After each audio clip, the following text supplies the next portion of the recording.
Le damos gracias al Señor en esta tarde una vez más por la oportunidad que nos da de poder compartir.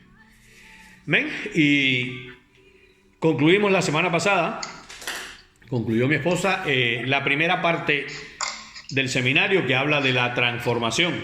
Amén. Y esta semana vamos a comenzar con la segunda parte del seminario que tiene que ver ya directamente con el modelo de oración. Vimos en la primera parte la necesidad de ser transformados para nosotros poder entrar en esa dimensión de oración por las ciudades a las que Dios nos está llamando en este tiempo. Amén. Y vamos precisamente hoy a el tema número 7. ¿Amén? No, les miento, tema número 6. Permítanme un segundín. Tema número 6, que tiene que ver ya directamente con la oración como tal, con el modelo de oración. ¿Ven? Entonces, tema número 6. ¿Estoy haciendo por ahí en la página 39? Sí. Lo que está mal puesto el número y tiene puesto número 7, pero es número... No, 6. Número 6, página 39. Los que tienen el folleto lo pueden estar teniendo ahí. Y precisamente este tema se llama, tiene como título el modelo. Y vamos a hablar primero que todo sobre el modelo de oración. El modelo de oración que Jesús nos dejó. Vamos a primero, a través de este modelo, saber las 7 partes que debe o en las cuales está involucrada la oración. ¿Por qué? Porque lo que muchos repiten como una oración, que está ahí en Mateo capítulo 6, versos del 9 al 13, no es más que un modelo que Jesús nos dejó para nosotros poderlo aplicar a todas las oraciones que hagamos en un momento determinado. Y como decía, este modelo abarca 7 áreas específicas, áreas que son vitales en nuestra oración y que deben cubrir toda oración que nosotros hagamos. ¿Ven? ¿Por qué? Porque esta oración que Cristo enseñó ahí en Mateo capítulo 6 y en Lucas 11 va a ayudarnos a que nosotros podamos tener precisamente una guía en nuestros momentos de oración. Y tiene diferentes partes. Dentro de las partes que tiene esta oración modelo está primero que todo la dirección, segundo la alabanza, tercero la participación, cuarto la petición, quinto arrepentimiento, sexto la humildad y séptimo la exaltación. Y vamos a ver en esta lección de hoy vamos a ver por parte cada una de estas áreas que ocupa la oración modelo. La primera, y como bien estábamos diciendo, es la dirección. Y está contenida ahí en Mateo 6 cuando la oración modelo dice: Padre nuestro que estás en los cielos. Primero que todo, ¿a quién va dirigida toda nuestra oración? Al Señor. ¿Amén? Toda oración va dirigida al Señor. ¿Por qué? Porque esta parte, en primer lugar, habla de cooperación, habla de un sentido corporativo entre Dios y el hombre, entre el intercesor y Dios. ¿Amén?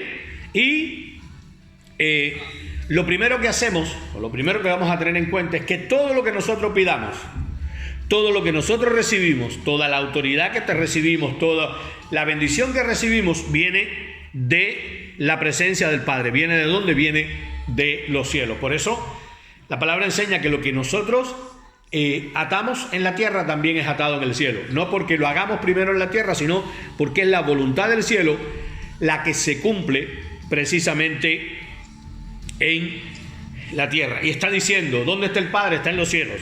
En el Salmo 115, verso 16 lo dice claramente. Los cielos son los cielos del Señor. ¿Amén? Habla de el lugar donde está sentado el Padre. Dice que está sentado en su trono. ¿Amén? Y nosotros cuando vamos a orar, nosotros tenemos que orar con el entendimiento de una gran verdad. Y es esa gran verdad de que Dios es nuestro Padre. Hemos sido nosotros adoptados a la familia de Dios. Nosotros formamos parte de la familia de Dios. Ahí en el Evangelio de Juan, capítulo 1, versos 11 y 12. Tráeme la Biblia, por favor.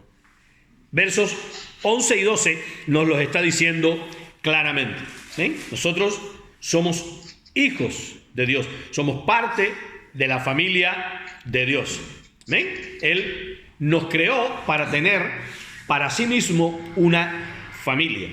¿Sí? Y nosotros somos los hijos, Él es el Padre. Voy a leérselos acá. Juan capítulo 1. Mire lo que dicen los versos 11 y 12. Juan 1. Estaba casi que leyendo el capítulo 2. Versos 11 y 12 dicen: a los suyos vino y los suyos no le recibieron.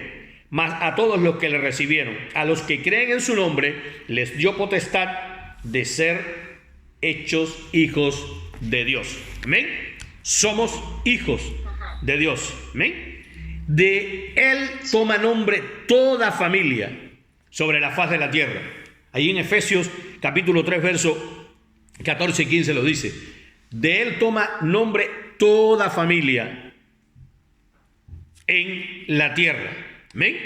Y algo que hay que tener presente, cuando aún muchos atacan en este tiempo el tema de la paternidad, toda paternidad viene de parte de Dios. A veces hay gente que ataca el tema de la paternidad porque no le ha sido revelada en primer lugar y segundo, porque no reconocen en primer lugar que Dios es Padre y que ha desatado, ha derramado en cada uno de nosotros un corazón de Padre.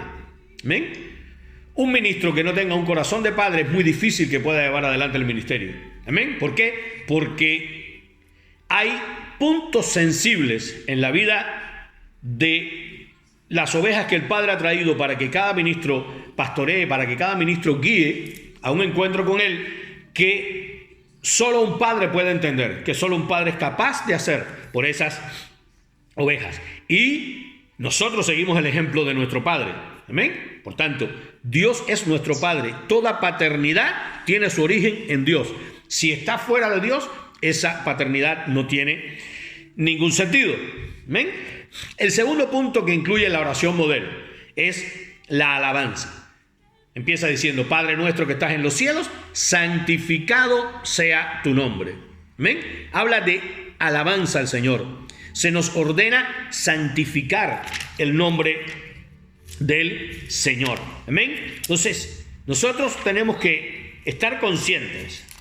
Capítulo 6 de Mateo, verso 9, dice: vosotros pues oraréis así: Padre nuestro que estás en los cielos, santificado sea tu nombre. Santificado sea tu nombre. Significa consagrar, venerar, amén, hacer santo. Significa reconocer la santidad del Señor. Significa reconocer en todo momento y exaltar al Señor por sobre todas las cosas. ¿Amén? Ahora, ¿qué significa esto precisamente en la práctica? No es algo solamente que sea una idea. En la práctica significa que lo que Dios ha expresado y revelado de sí mismo sea hecho notorio. ¿Amén? Dios ha expresado y revelado su amor. Nosotros tenemos que hacer notorio el amor de Dios, no solo en nuestra oración, sino también con nuestros actos. ¿Amén? También significa en la práctica que Él sea reverenciado por esa revelación que de sí mismo ha hecho. Esa revelación que Él ha dado de sí mismo, que Él sea reverenciado por esa revelación que ha dado de sí mismo. ¿Amén?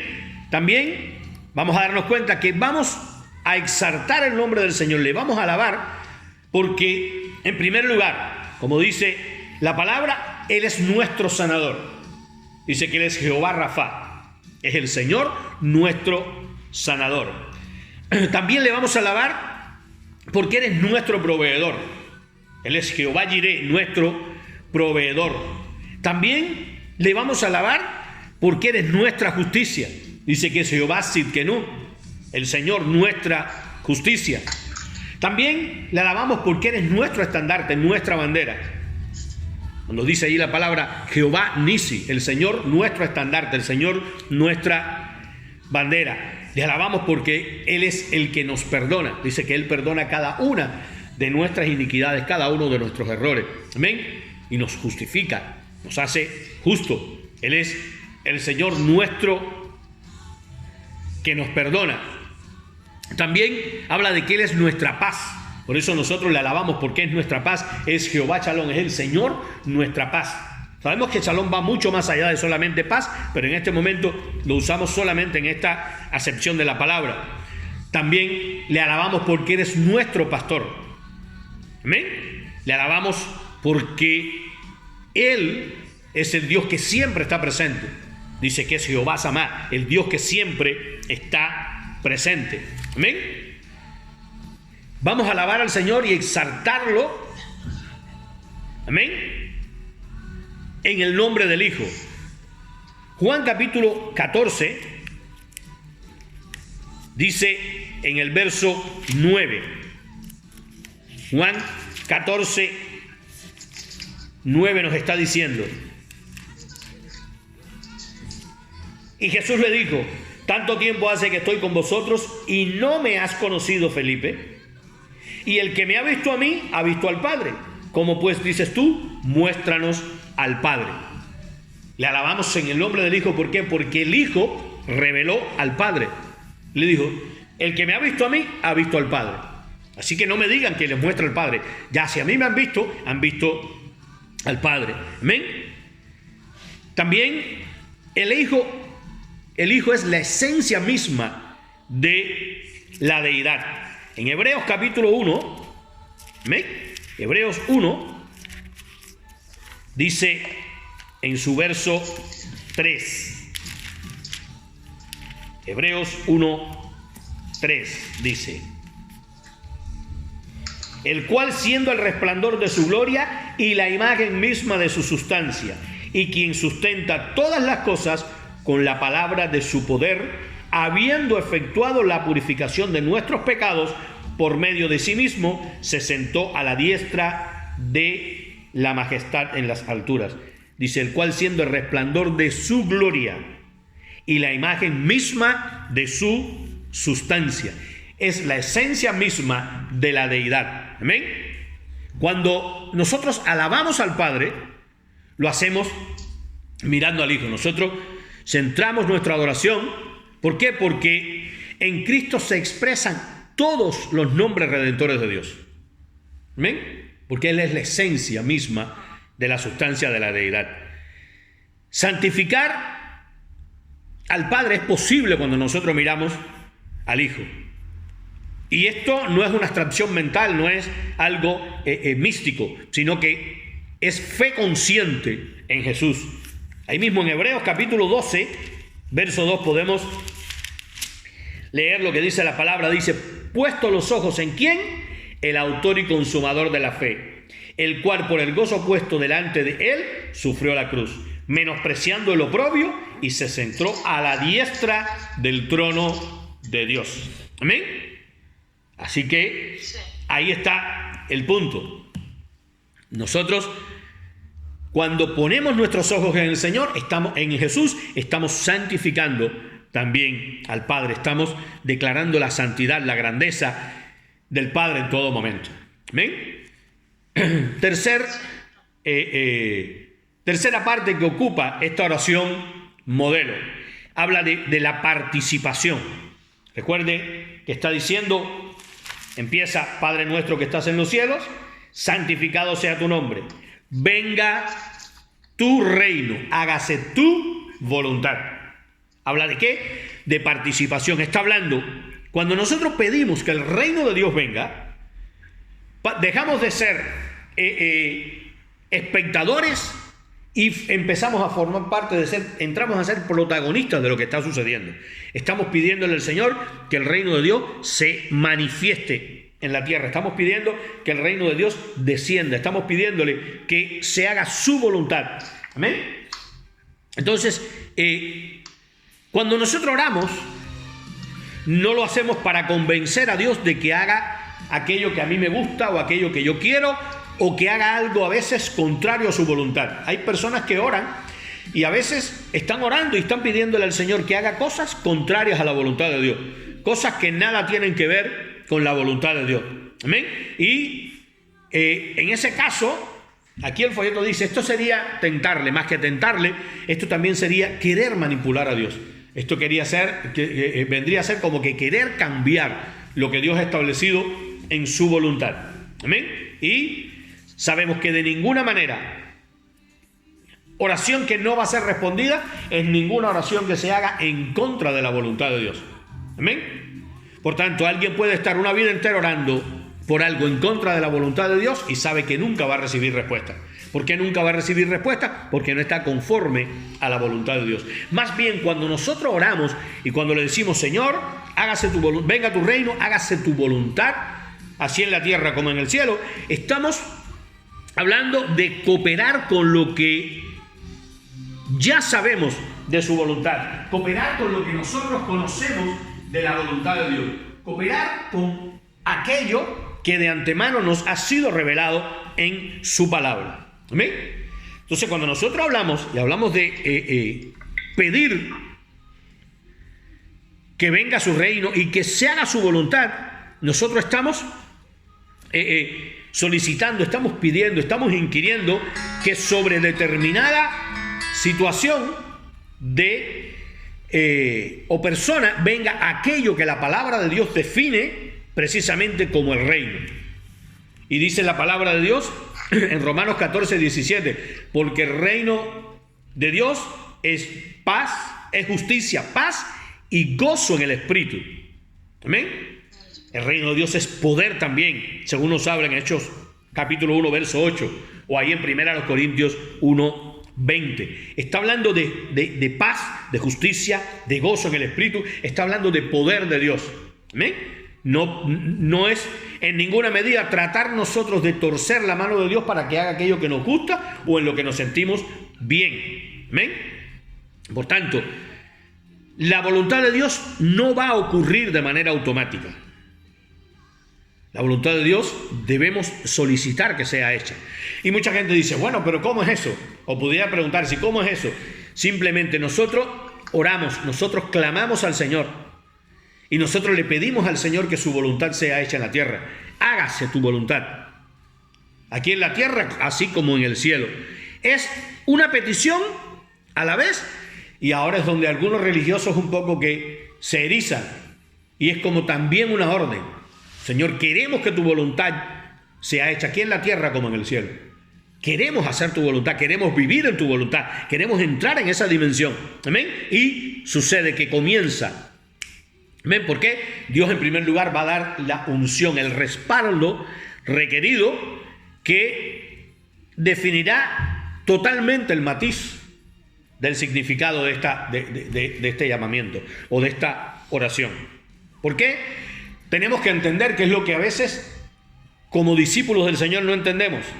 Nos formamos un modelo en la tierra y precisamente nuestro modelo no es la tierra, nuestro modelo es el cielo, y quien debe recibir la voluntad de Dios precisamente es la tierra. Nosotros no podemos tratar de moldear el cielo a nuestro antojo, sino que tenemos que admitir, tenemos que permitir, tenemos que participar con Dios en que la voluntad de Él, en que el cielo, como así lo dice la palabra, sea hecha en la tierra. Es que el modelo del cielo se establezca en la tierra. Por eso es que tenemos que tener consciente, nuestra ciudadanía es celestial. Aunque vivimos en la tierra, aunque estamos en este mundo, aunque caminamos sobre la faz de la tierra, nuestra mentalidad, nuestro ADN, nuestra manera de enfrentar las situaciones tiene que ser a la manera del cielo, no de la tierra. ¿Amén? ¿Por qué? Porque lo que rige la vida en la tierra es la voluntad del Señor en el cielo. El modelo es precisamente el cielo, no es ni más ni menos que la tierra. Y a veces para algunas personas piensan que es imposible, pero no, todo lo contrario, es posible hacerlo. ¿Y por qué es posible hacerlo? Porque cuando una persona tiene relación con el Espíritu Santo, cuando una persona mantiene una relación estrecha con el Espíritu Santo va a dar revelación de lo que está sucediendo y lo vamos a lograr. Mira lo que dice allí en primera...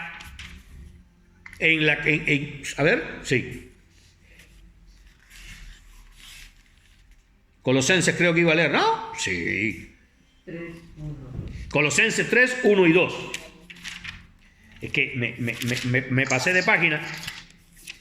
Colosenses 3, 1 y 2 dice: así pues habéis resucitado con Cristo, buscad las cosas de arriba, donde está Cristo sentado a la diestra de Dios. Poned la mira en las cosas de arriba y no en las de la tierra. Hay que mirar al cielo. No hay que ir al cielo, hay que mirar al cielo.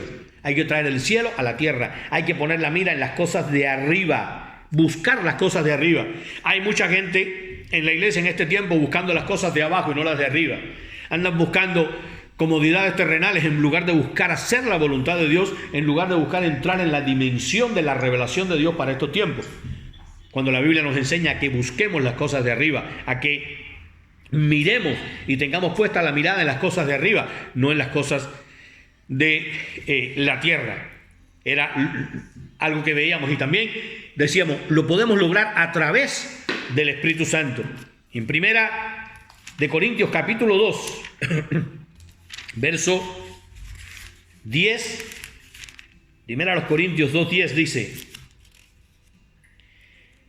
pero Dios nos las reveló a nosotros, ¿por quién? Por el Espíritu, porque el Espíritu todo lo escudriña, aún lo profundo de Dios. ¿De dónde viene la revelación? A través del Espíritu. Hoy, en uno de los grupos de WhatsApp que estoy, un hermano preguntaba acerca de cómo o a través de quién guía Dios a la iglesia en estos tiempos.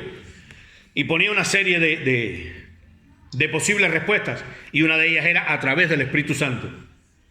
Y precisamente Dios guía a su pueblo en este tiempo a través del Espíritu Santo. Jesús dijo: yo me voy, pero les voy a dejar al Consolador, al Espíritu de verdad. Él os guiará a toda verdad. Hay gente recibiendo revelaciones ahora de 1000 cosas raras por ahí, pero no han entendido que la mayor revelación viene de parte del Espíritu Santo. La verdadera, la real, viene de parte del Espíritu Santo. Amén. Hay gente que se inventa revelaciones que ahorita andan peor que los que andan en algunas sectas por ahí. ¿Amén? No, quien nos revela la verdad es el Espíritu Santo. Quien nos guía a toda verdad es el Espíritu Santo. Quien va con nosotros cada día es el Espíritu Santo. ¿Amén? Porque para eso está. Esa es la función que tiene en este tiempo. Amén. Por tanto, cuando nosotros estudiamos, escudriñamos, meditamos en la palabra con diligencia, con compromiso, con integridad, amén, con el deseo de entender o conocer la voluntad de Dios, Dios va a abrir nuestro corazón al cielo. Cuando nosotros, la motivación correcta de nuestras vidas sea conocer la voluntad de Dios, conocer la palabra de Dios, Dios va a abrir nuestros corazones al cielo y vamos a lograr tener precisamente ese marco de referencia que necesitamos al orar. Y no vamos a tener la palabra de Dios como información, sino que vamos a tener la palabra de Dios como revelación. ¿Amén? Vamos a entrar en una dimensión diferente. Por eso yo decía en uno de los temas que compartíamos, tenemos que orar por revelación, no tenemos que estar orando y repitiendo como papagayos a veces las cosas. Ahora estamos enfrascados en este tema o en este reto de las vigilias de marzo, los 4 viernes de marzo y la gente piensa que es repetir una oración. No, no. Hay que orar con revelación por lo que estamos orando. Hay que buscar esa revelación y orar en revelación. No es repetir lo que otro diga. No, no. Eso puede estar muy bonito o muy feo cuando usted repite algo, porque las palabras sean más feas o más bonitas. Pero aquí lo que necesitamos es entrar en la dimensión de la revelación. Miren lo que dice Efesios capítulo 1, versos 17 y 18. Para que el Dios de nuestro Señor Jesucristo, el Padre de gloria, os dé espíritu de sabiduría y de revelación en el conocimiento de Él, alumbrando los ojos de vuestro entendimiento, para que sepáis cuál es la esperanza a que los ha llamado, y cuáles las riquezas de la gloria de su herencia en los santos. Asimismo, en el Salmo 119, verso 18, Salmo 119, verso 18, dice, el Salmo más largo de la Biblia, y de hecho el capítulo más largo de la Biblia, 119, verso 18. Abre mis ojos y miraré las maravillas de tu ley. Abre mis ojos y miraré las maravillas de tu ley. En fin, abre mis ojos y voy a recibir revelación. Es lo que está diciendo ahí categóricamente. ¿Ven?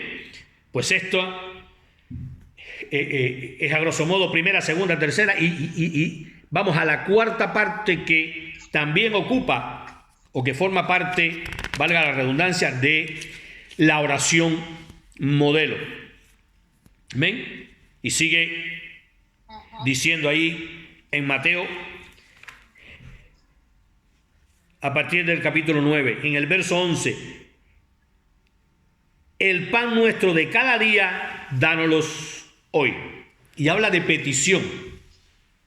Mire, estuvimos hablando de dirección, estuvimos hablando de alabanza, estuvimos hablando de participación y ahora empezamos a hablar de pedir al Señor. ¿Ven?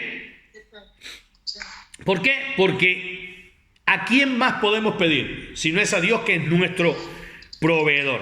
En el Salmo 34, versos 9 y 10, Salmo 34, versículos 9 y 10, mire lo que dice. 34, versos 9 y 10. Jehová a vosotros sus santos, pues nada falta a los que le temen. Los leoncillos necesitan y tienen hambre, pero los que buscan a Jehová no tendrán falta de ningún bien. Pues no tendrán falta de ningún bien. ¿Por qué? Porque eres nuestro proveedor. ¿Amén? Nuestro proveedor.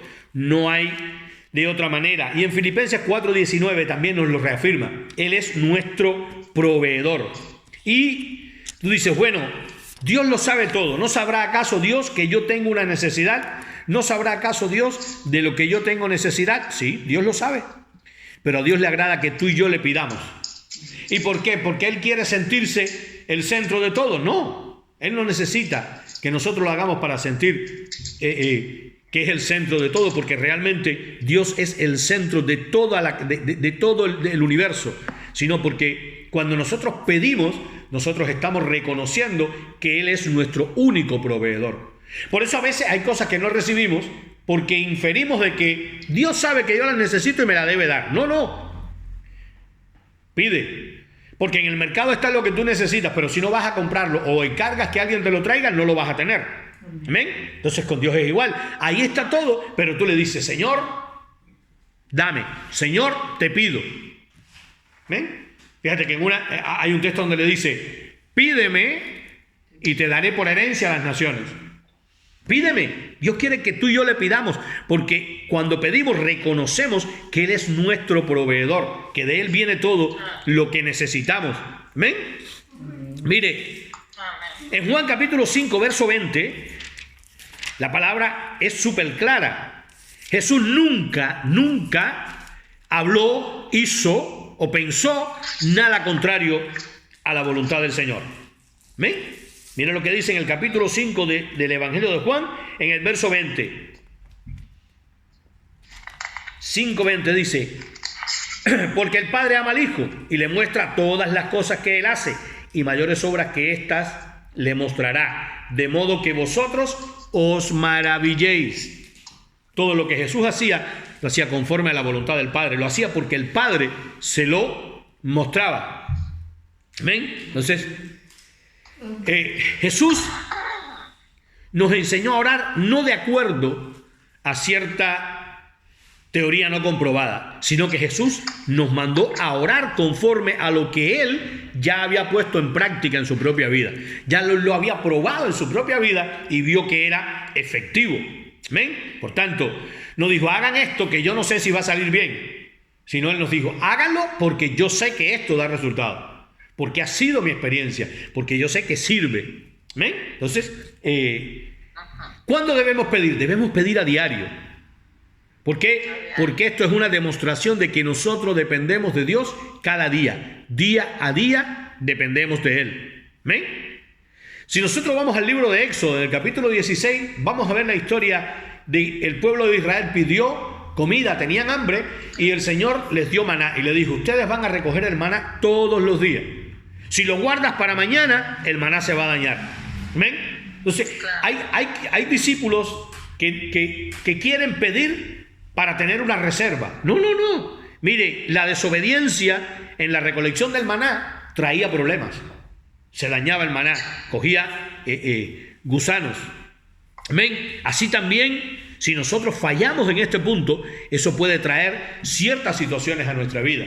Nosotros tenemos que clamar día a día, tenemos que pedir día a día, tenemos que estar en oración delante del Señor día a día. Dice que Abraham tuvo una experiencia con Dios día a día.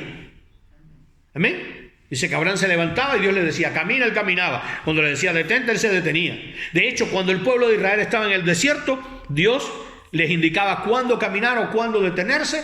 Si la columna de nube caminaba, era que adelantaran. Si se detenía, era que estuvieran quietos. Sí, hay que depender de Dios cada día. No es que oro hoy y voy a tener reserva para una semana. No, hay gente que piensa que con ir el domingo al local donde se reúne la iglesia y estar allí, ya con eso tienen reserva para una semana. Hay gente que piensa que estando en su casa sin congregarse nunca, ya es más que suficiente. ¿Amén?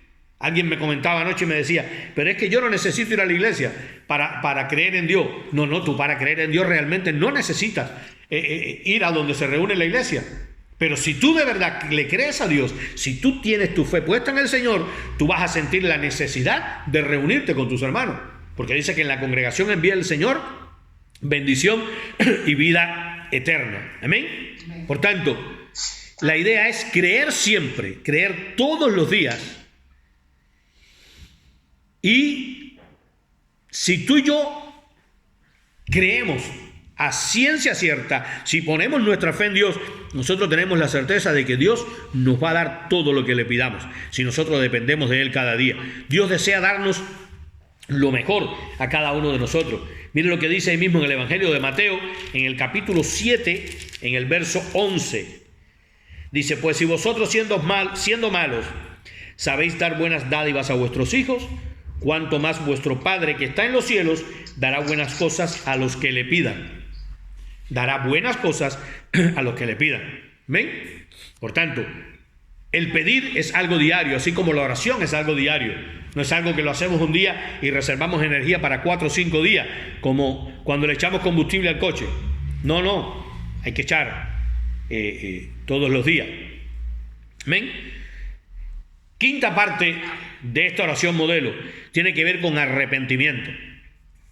Y dice allí, verso 12, y perdónanos nuestras deudas, como también nosotros perdonamos a nuestros deudores. Y perdónanos nuestras deudas, como también nosotros perdonamos a nuestros deudores. Cada día nosotros debemos confesar nuestros pecados delante del Señor. Amén. Hay provisión abundante en Dios. La primera carta del apóstol Juan, capítulo 1, versos 7 al 9. Miren lo que dice la palabra. Hermanos, no os escribo mandamiento nuevo, sino el mandamiento antiguo que habéis tenido desde el principio. Este mandamiento antiguo es la palabra que habéis oído desde el principio. Sin embargo, os escribo un mandamiento nuevo, que es verdadero en él y en vosotros.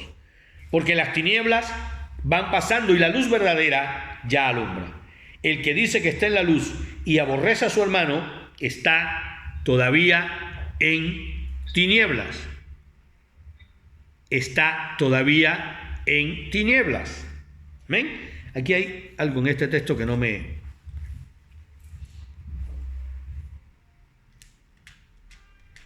Parece que copié mal el texto. ¿Ven? Le estaba diciendo, debemos confesar nuestros pecados. ¿Por qué? Porque hay provisión abundante de Dios para perdonar nuestros pecados diariamente. ¿Ven? Y no es que hoy peco, me acuesto a dormir y mañana me acuerdo que hoy pequé. No, cada día tenemos que ponernos a cuentas con Dios. Cada día tenemos que ir delante del Señor y decirle, Señor, me equivoqué, Señor, erré, Señor, cometí tal pecado, te pido perdón, me arrepiento, te pido perdón, te pido... Y si es algo que te está siendo difícil vencer, decirle, Señor, dame la fuerza para poder vencer ante esta situación, porque me está afectando y no tengo la fuerza suficiente para hacerlo. Solo en ti puedo vencer. ¿Ven? Porque Dios lo hace para que tú y yo podamos ir adelante. ¿Ven? Aunque tenemos poder sobre el pecado, porque hay gente que piensa que no tiene poder sobre el pecado. Sí, tenemos poder sobre el pecado, pero podemos caer en el pecado, ya sea por descuido, ya sea por negligencia, ya sea porque tal vez nos enredamos en algo que no debíamos haberlo hecho y caemos en ese momento. Mire lo que dice Romanos capítulo 6. Romanos capítulo 6 está diciendo en el verso 11 y en el 14. Así también vosotros consideraos muertos al pecado, pero vivos para Dios en Cristo Jesús, Señor nuestro. Y en el 14 dice, porque el pecado no se enseñoreará de vosotros, pues no estáis bajo la ley, sino bajo la gracia. ¿Tenemos autoridad sobre el pecado? ¿Que pecamos? Sí. ¿Por qué lo hacemos? Por descuido, por negligencia, a veces porque estamos un poco que tibios en el Señor y eso nos lleva a que pequemos, pero lo que tenemos que hacer es levantarnos, pedir perdón al Señor y saber que Dios nos perdona si estamos realmente arrepentidos y caminar una milla más con Él. ¿Amén? Entonces, la condición es cómo nosotros perdonamos a los que nos ofenden. Hay gente que le pide perdón al Señor, pero no es capaz de perdonar a su hermano. Y tiene que ver un poco con el texto que leí ahorita, en Primera de Juan también. Si tú no perdonas, no pretendas que Dios te perdone, porque la condición para ser perdonado es perdonar primero. Hay que tener esa actitud de perdón. Uno debe en todo momento cultivar esa actitud de perdón para nosotros poder recibir el perdón. En Efesios capítulo 4, verso 32, dice la palabra del Señor: antes, sed benignos unos con otros, misericordiosos. Y mire lo que sigue diciendo: perdonándoos unos a otros, como Dios también os perdonó a vosotros en Cristo Jesús. ¿Amén? ¿Cuál es la condición? Perdonar. Si Dios nos perdonó, nosotros tenemos que perdonar. Ahora recuerdo aquella parábola del hombre que le debía a su señor. El señor le perdonó la deuda, una deuda inmensa que tenía con él, y cuando sale se encuentra con otro que le debía muchísimo menos y no le quiso perdonar la deuda. ¿Amén? Entonces, ¿por qué? Al final salió perdiendo, porque el Señor lo supo y tomó medidas con él. Por tanto, perdonar en todo momento. No hay ninguna cosa, por muy grande que sea, que nosotros no podamos perdonar. No hay ninguna cosa, por muy grande que sea, que nosotros no debamos perdonar. Nosotros tenemos que perdonar. Es la máxima que nos deja el Señor. Amén. Así es que cada día debemos perdonar. Mire, a veces no tienes a la persona a tu lado, la persona no está. ¿Y cómo le pido perdón? ¿O cómo díselo al Señor? Señor, yo perdono a esta persona que me ofendió, yo perdono a esta persona que me hirió, yo perdono a esta persona que blasfemó sobre mí. ¿Amén? ¿Por qué? Porque cuando tú lo haces, Dios ve la intención de tu corazón. No tampoco hacerlo como un ritual, no, es que lo sientas desde lo profundo de tu corazón. ¿Amén?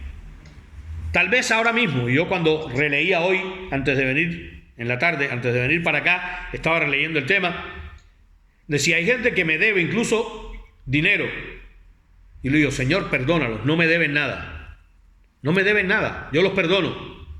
Yo perdono sus deudas, yo perdono sus agresiones, yo perdono sus blasfemias, yo perdono todo lo que, sus críticas, sus juicios infundados, todo eso lo perdono. ¿Por qué? Porque yo quiero que cuando yo en la noche, antes de acostarme, le diga, Señor, perdóname por haber cometido un error o por haber pecado, o perdóname aún aquellos pecados, como decía el salmista, que me son ocultos, yo sepa que el perdón de Dios se extiende sobre mi vida. ¿Por qué? Porque cumplí un principio, y es el perdonar primero. Hay gente que no quiere perdonar, hay gente que prefiere vivir heridos, amargados, antes que perdonar. No, aquí la máxima es perdonar. ¿Amén?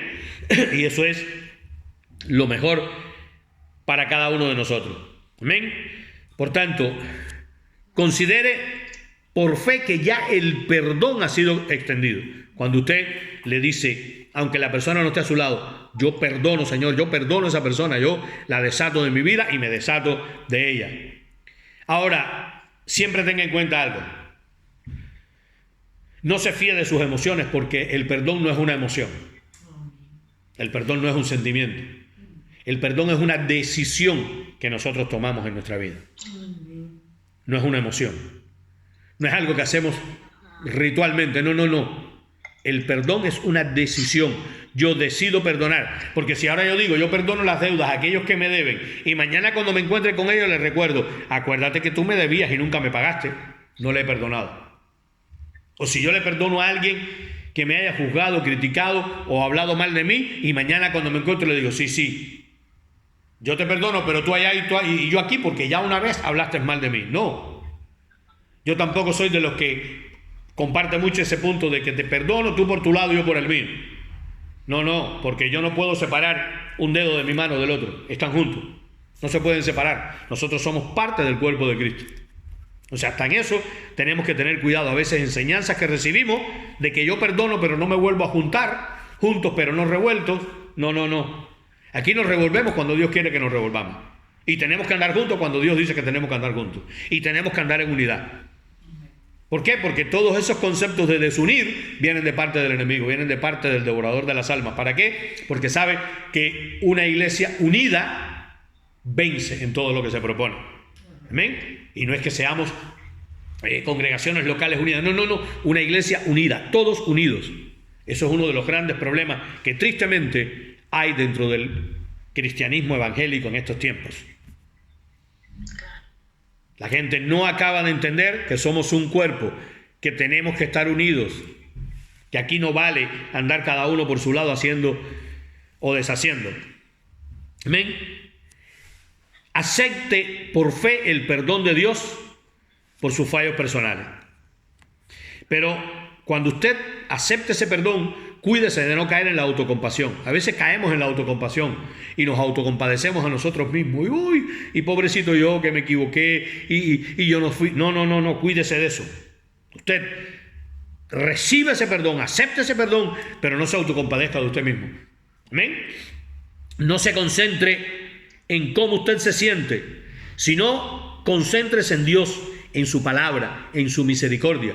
No es que yo me sienta bien o mal, yo me concentro en Dios, en lo que dice la palabra de Dios, en la misericordia de Dios. Dice la palabra que las misericordias de Dios son nuevas cada mañana.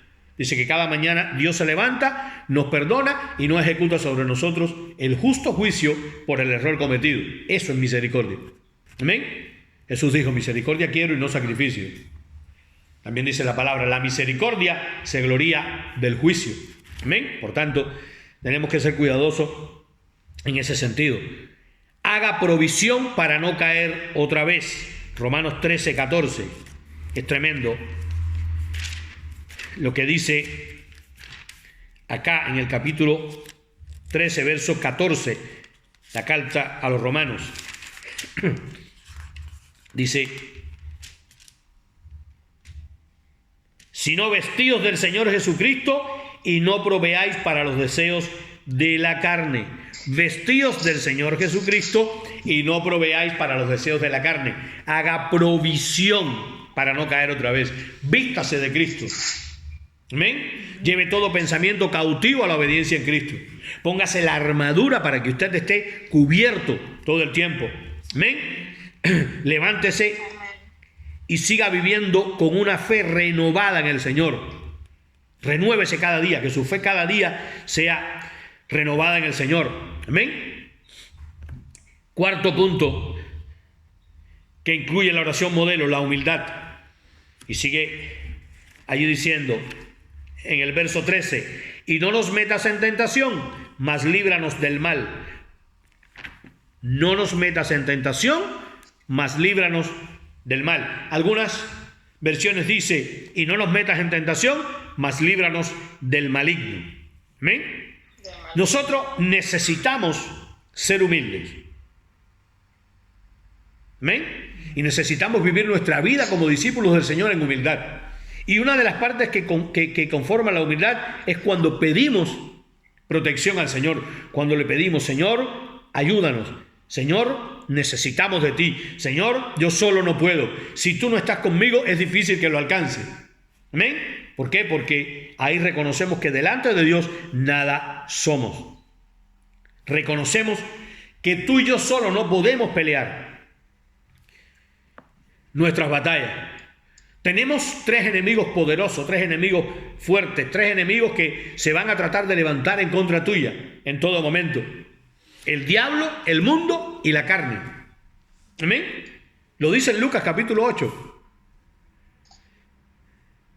¿Amén? El diablo, el mundo y la carne. Y los tres se van a conjugar bajo la dirección del maligno. ¿Para qué? Para tratar de hacernos caer en un momento determinado.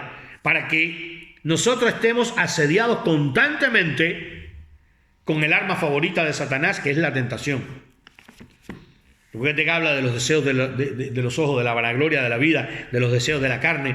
Habla de que constantemente vamos a estar siendo asediados. Pero cuando nosotros vamos al Señor y le decimos: Señor, no es con mis armas, sino con las tuyas. No es con mi fuerza, sino con tu Espíritu Santo. Te pido que me guardes, que no permitas, Padre, que yo caiga ante la tentación del enemigo. ¿Ven? Ahí vamos a mostrar humildad. ¿Sabe? Cuando nosotros solicitamos protección de las tentaciones, estamos en la práctica pidiéndole primero que todo al Señor que las situaciones que nos son contrarias sean neutralizadas. Estamos pidiéndole al Señor que cada encuentro que nosotros tengamos con cualquier persona sea un encuentro victorioso. Estamos también pidiéndole al Señor que nuestra mente se mantenga centrada en Dios y en su reino. Es cuando le decimos: Señor, guárdanos, protégenos de las tentaciones.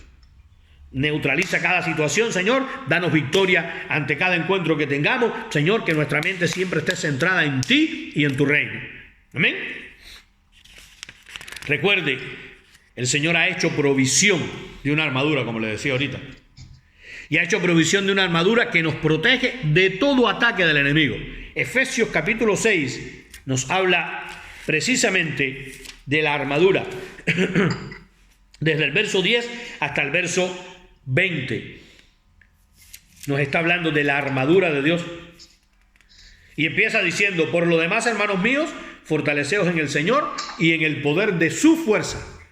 No dice fortalécete en ti y en el poder que tú tienes. No, fortaleceos en el Señor y en el poder de su fuerza. Amén. Entonces, cada día ajustémonos la armadura del Señor. Esa armadura que Dios nos ha dado. Cada día ajustémosla. Ante todo, declarando que en la batalla que nosotros llevamos adelante es en la fuerza de Dios y no en las nuestras. Amén. Se lo leí ahí en el verso 10. Fortaleceos en el Señor y en el poder de su fuerza, de la fuerza del Señor. Amén. Cuando nosotros vemos la armadura, vamos a darnos cuenta que cada parte de la armadura nos la tenemos que poner por fe. Pero aunque todos los días nos pongamos la armadura, aunque todos los días nos ajustemos la armadura, nosotros tenemos que conocer esa armadura para aprender a usarla, para saber cómo usar esa armadura. Vamos al primer libro de Samuel, en el capítulo 17, y vamos a ver el pasaje donde David va a pelear contra Goliat. Y Saúl le dice, mira, ponte mi armadura. Y David, cuando prueba la armadura, dice, no, yo no sé, yo con esto no puedo pelear contra el gigante. Yo no estoy acostumbrado a esta armadura. David no conocía la armadura de Saúl. A David la armadura de Saúl no le ajustaba. Amén. Pero había algo interesante. David tenía allí en su saco pastoril unas piedras y tenía una honda. Y él sí sabía cómo usar su armadura. Él sí sabía cómo usar las herramientas que él tenía para pelear contra los osos, contra los leones, contra aquellos que venían a devorar las ovejas de su padre. Y David dijo, no, con tu armadura no puedo, Saúl. Voy a usar lo que tengo. ¿Amén? ¿Por qué? Saúl y su armadura tipifican al creyente usando armas carnales para pelear batallas espirituales, para pelear contra Satanás. ¿Amén? Ahora, en 2 Corintios capítulo 10 versos 3 y 5, del 3 al 5, Pablo nos amonesta acerca de este error. Y mire lo que dice allí, segunda carta a los Corintios capítulo 10, verso del 3 al 5. Dice, pues aunque andamos en la carne, no militamos según la carne. Porque las armas de nuestra milicia no son carnales, sino poderosas en Dios para la destrucción de fortalezas, derribando argumentos y toda altivez que se levanta contra el conocimiento de Dios y llevando cautivo todo pensamiento a la obediencia en Cristo Jesús. ¿Amén? ¿Qué habla? Está diciendo, no uses armas carnales, usa las armas espirituales. ¿Amén? La única manera de nosotros aprender a usar con eficacia la armadura de Dios es colocándonos la armadura, poniéndonos esa armadura. ¿Y cómo lo hacemos? Cada día en oración vamos a aplicar los elementos que la armadura tiene. Y no que yo siempre he puesto el ejemplo de cuando era militar, dormía cuando estaba de guardia con todo el uniforme puesto, hasta con las botas, por si daban alarma de combate o si sabía que había alarma de combate esa noche, para una comprobación, lo más rápido posible estar listo. Amén. No se me ocurría quitármela. A veces veo las pelis que están en la guerra y la gente se quita todo y anda. No, eso es peli de Hollywood. Muy sugerente. Y siempre tienen un mensaje subliminal cada una de ellas. Amén. O todas, no cada una, todas tienen. Pero no, cuando uno está en guerra, uno siempre tiene que estar listo para enfrentar la batalla. Y nosotros como cristianos estamos inmersos en una batalla constante. Tenemos que estar constantemente preparados, tenemos que estar vestidos para la guerra, tenemos que tener la armadura puesta, tenemos que tener las armas bien preparadas. Si vemos la armadura, vamos a ver que hay elementos que son defensivos. Y estos elementos defensivos son defensivos en aquellas áreas en que Satanás va a atacar por razones supervitales. Nos habla, por ejemplo, de la coraza de justicia. ¿Amén? Y cuando nos está hablando de la coraza de justicia, habla que esa coraza de justicia defiende el corazón, defiende el hombre interior. ¿Por qué? Porque dice que de nuestro interior mana la vida. ¿Amén? Si vamos a Proverbios, capítulo 4, verso 23, vamos a ver claramente que dice, sobre toda cosa guardada, guarda tu corazón, porque de él mana la vida. Sobre toda cosa guardada, guarda tu corazón, porque de él mana la vida. Está hablando que esa coraza de justicia está guardando nuestro hombre interior. ¿Amén? habla del escudo de la fe. Y cuando vemos el escudo, a veces vemos por ahí algunas pelis también, porque son las que tratan de dictarnos un estilo de vida, y vemos un escudito pequeño. No, estamos hablando de ese escudo que cubría al guerrero de pie a cabeza, como los que tienen ahora algunas tropas antimotín en diferentes países. Un escudo que te cubre totalmente. Y que en esos lugares, y voy a usar el ejemplo por esto, son escudos incluso antibala. ¿Ven? Resisten cualquier ataque del enemigo. Ahí está. La fe defiende todo el cuerpo desde la cabeza hasta los pies. La fe te guarda de todo ataque del enemigo. Si tú eres un hombre o una mujer de fe, si tú eres un intercesor de fe, tú estás cubierto de pie a cabeza por el escudo de la fe. Ahí es cuando el enemigo te dice algo y tú le dices: ¡Uy! Triste ratón con bocina. No, mentiste. Te pasa como cuando Satanás fue a tentar a Jesús, que le dijo: no. Pero la palabra también dice esto: no solo de pan vivirá el hombre. La palabra dice también que no tentarás al Señor tu Dios. La palabra también dice que solo al Señor tu Dios adorarás y solo a Él servirás. ¿Amén? ¿Por qué? Porque tú estás cubierto. Tu fe te cubre. Habla también del yelmo de la salvación, del casco de la salvación. Y ese casco defiende tu mente, tus pensamientos. Y mismo en Proverbios capítulo 23. Proverbios 23. Versos 7, 27. Proverbios 23, verso 7. Dice: el rico se enseñoreará. No, perdón, ese era el 22. No. Porque cual es su pensamiento en su corazón, tal es él. Come y bebe, te dirá, mas su corazón no está contigo. Y en el capítulo 27, verso 19, dice: como en el agua el rostro corresponde al rostro, así el corazón del hombre al del hombre. Según eres tú en tu corazón, vas a ser. ¿Amén? Por tanto, el yelmo de la salvación te guarda de eso, de los pensamientos. Recuerda que el terreno donde Satanás pelea contigo es en tu mente. Y por eso tiene que estarla bien guardada. Ahora vamos a considerar algunos elementos que son ofensivos. Y estos son los elementos que hacen daño al reino de las tinieblas. Primero que todo, habla del apresto del evangelio, que es la predicación del evangelio, es la palabra. Es cuando tú difundes el mensaje del evangelio. ¿Ven? El evangelio es poder de Dios. ¿Ven? Lucas 10, 19. Mire lo que dice. Lucas capítulo 10, verso 19.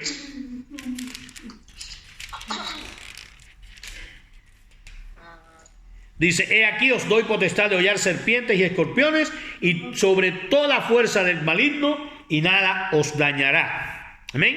Y nada os dañará. Nada te va a dañar. Amén. ¿Por qué? Porque el evangelio es poder de Dios. Poder de Dios. Habla también de la espada del Espíritu, que es la palabra de Dios. Y aquí tenemos que hacer notar una diferencia, o tenemos que hacer una salvedad entre la palabra logos y la palabra rema. El logos es toda la Biblia.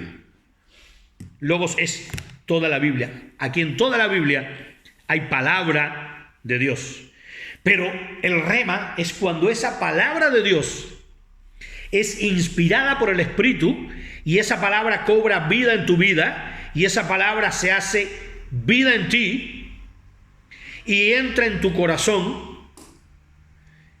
y empieza a provocar un cambio en tu vida. Cuando esa palabra toma vida en ti mismo. Pero es una palabra que es parte del logos, es una palabra contenida en la Escritura que viene a tomar vida en ti. Es ese rema, es esa palabra que toma vida en ti. ¿Ven? Pero cuando tú proclamas esa palabra en fe y en el Espíritu, van a suceder cosas. Lo primero que va a suceder es que Satanás y sus demonios van a recibir castigo, van a recibir venganza, van a recibir aprisionamiento. Va a haber ejecución de juicio decretado en la cruz sobre ellos. Salmo 149. Salmo 149 dice allí la palabra desde el verso 6. Dice: exalten a Dios con sus gargantas y espadas de 2 filos en sus manos, para ejecutar venganza entre las naciones y castigo entre los pueblos, para aprisionar a sus reyes con grillos y a sus nobles con cadenas de hierro, para ejecutar en ellos el juicio decretado. Gloria será esto para todos sus santos. ¿Amén? ¿Qué sucede? Hay venganza, castigo, aprisionamiento, ejecución del juicio decretado en la cruz. Cuando nosotros proclamamos en fe la palabra y en el Espíritu Santo entra en acción, toma lugar, toma el primer lugar. Amén. ¿Qué sucede también? Que los ángeles de Dios entran en acción de guerra. ¿Y cómo entran? Entran bajo el comando, bajo las órdenes del Espíritu Santo de Dios. Salmo 103, verso 20. Dice allí la palabra en el Salmo 103, verso 20. Bendecid a Jehová vosotros sus ángeles, poderosos en fortaleza, que ejecutáis su palabra, obedeciendo a la voz de su precepto. Obedeciendo. Los ángeles obedecen. Amén. Y ahí entran en acción de guerra, comandados por el Espíritu Santo. Amén. Hay un cántico por ahí que me gusta, que la gente, algunos lo critican, otros no, pero en sí el mensaje es lo que me dice, que hay ángeles peleando la batalla, que hay ángeles en ese lugar peleando la batalla. Amén. También recuerdo el pasaje donde habla acerca de la escalera de Jacob. Dice que ángeles subían, ángeles bajaban. Y dice que lo que Jacob veía era la gloria de Dios. Amén. Era precisamente eso, la gloria de Dios desarrollada en aquel lugar. Amén. Vamos a considerar 2 elementos vitales en la armadura. Primero, el cinturón de la verdad. Y este cinturón de la verdad, ¿qué representa? Representa la integridad y la consagración que tiene el creyente con la verdad. Amén. Y de lo otro es la oración en el Espíritu.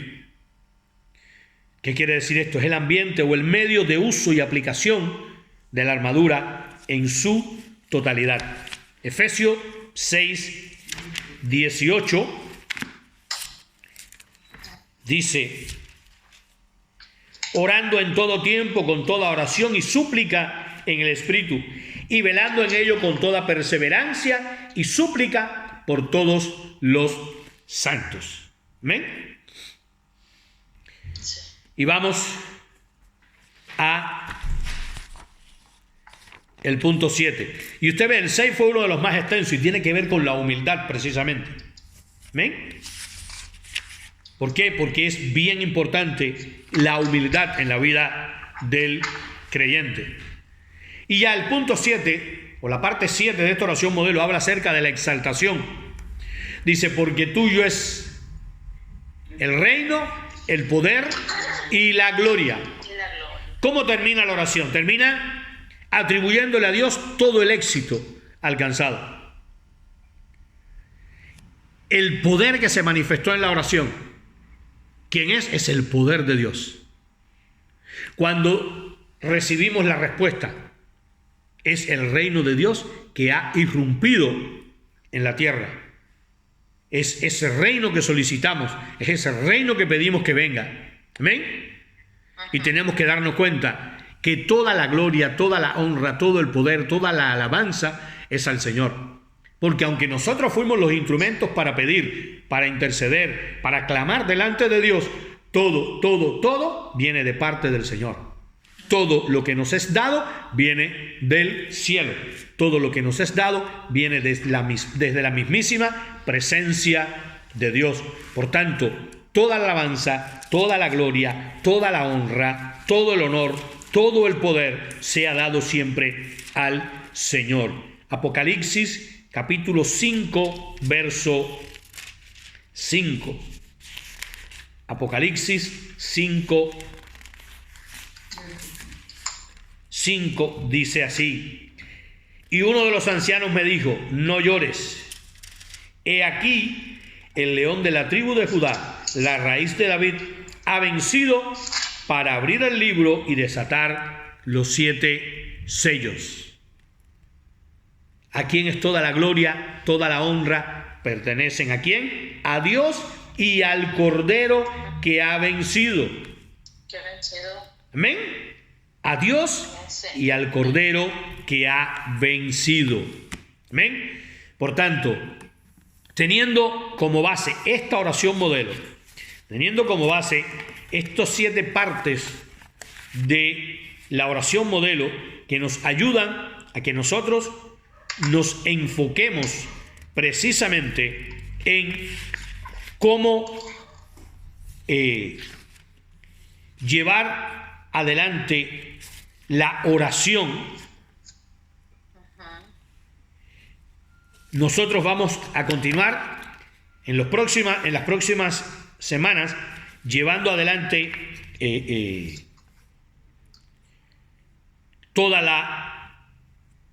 el modelo de oración que llevó Jesús. ¿Amén? Y la semana que viene vamos a estar un poco hablando acerca de lo eficaz que es la oración y cómo hay aspectos en esta oración que nosotros todavía a veces no entendemos bien y necesitamos que sean entendidos para poderlos poner por práctica. ¿Amén? Si es que les invito a que usted tome su folleto durante esta semana, vuelva a releerse esta lección, vuelva despacio, a que usted ponga en práctica precisamente todo lo que dice la oración modelo, a que usted trate de mantener estas 7 partes de la oración frescas siempre en su mente para que le sirvan como un patrón en la oración en todo momento. Recuerde, estamos enfrentando momentos difíciles, estamos entrando en una dimensión de que avivamiento viene sobre cada ciudad, sobre cada nación, sobre la redondez de la tierra, pero se necesitan hombres y mujeres que se levanten en una intercesión poderosa y eficaz por sus ciudades, por las almas que están perdidas en las ciudades. Amén. Quiero orar en este momento. Padre, en el nombre de Jesús, Señor, te damos gracias porque en esta tarde hemos podido compartir, Señor, hemos podido tener esta lección en este seminario de intercesión que estamos impartiendo acerca del modelo de oración que nos dejó Jesús y cómo cada parte de este modelo de oración tiene una aplicación práctica en nuestras vidas, Padre. Por eso, en el nombre de Jesús te pedimos, Señor, que tú nos ayudes, Padre amado, a incorporar a nuestro pensamiento, a nuestro estilo de vida, este modelo de oración y ponerlo en práctica cada día, Señor, a cada segundo, mientras estamos en tu presencia orando, mientras estamos intercediendo, clamando, rogando a ti, Señor, seamos conscientes que hay un modelo que es efectivo, Padre, porque tú lo pusiste en práctica y viste el resultado, Señor. Por eso creemos que ese modelo es efectivo y creemos que ha sido dejado para que nosotros fluyamos en él y a través de esa oración alcancemos la eficacia en la obra a la cual tú nos has llamado, Señor. En el nombre de Jesús de Nazaret, declaro ahora, Señor, que toda estructura de pensamiento, Señor, que toda fortaleza que el enemigo haya levantado y quiera estorbar lo que hemos compartido en este día, en esta lección, Señor, sea echado fuera en el nombre de Jesús y la luz del Evangelio, la revelación del Padre sea sobre la vida de cada uno de mis hermanos y mis hermanas, alcanzando, Señor, precisamente esa dimensión de intercesión, de guerra y de intercesión profética que tú estás demandando de tu pueblo en este tiempo, Señor. En el nombre de Jesús declaramos ahora sanidad, liberación y restauración sobre todo aquel que esté viendo o vaya a ver este video, Señor, y esté necesitando una oración por sanidad, por liberación, por restauración, por cualquier necesidad que haya en su vida, ahora mismo recibe respuesta en el nombre de Jesús. Tu palabra, Señor, siempre cumple el propósito para el cual es enviada. Decretamos ahora, Señor, tu palabra sobre cada vida, sobre cada familia, sobre cada ciudad, sobre cada nación, Señor, que esté recibiendo este mensaje, Señor, y declaramos que hay cielos abiertos sobre cada uno de ellos en este momento, Señor. Padre amado, en el nombre de Jesús te damos a ti la gloria, la honra y la alabanza, Señor. Reconocemos, Padre, que lo que somos y hacemos cada uno de tus hijos es por tu misericordia, por tu grandeza, por tu amor, Señor, por tu poder, Señor, y por tu palabra, Señor. En el nombre de Jesús te damos una vez más gracias en esta tarde. Amén. Les bendigo en esta tarde una vez más y declaro el poder de Dios sobre cada uno de ustedes. Amén.